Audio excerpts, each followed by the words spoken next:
بسم اللہ الرحمن الرحیم، شروع اللہ کے نام سے جو بڑا مہربان نہایت رحم والا ہے۔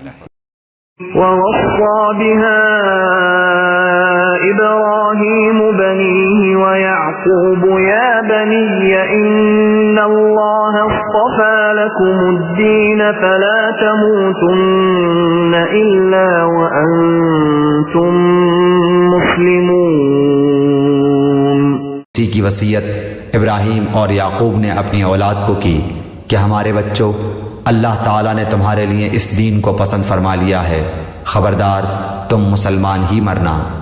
اور اسی کی وصیت یعقوب اپنی اولاد کو کر کیا۔ حضرت یعقوب علیہ السلام کا ذکر خاص طور پر اس لیے فرمایا کہ بنی اسرائیل براہ راست انہی کی اولاد تھے۔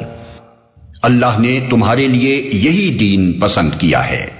دین یعنی طریق زندگی، نظام حیات، وہ آئین جس پر انسان دنیا میں اپنے پورے طرز فکر اور طرز عمل کی بنا رکھے۔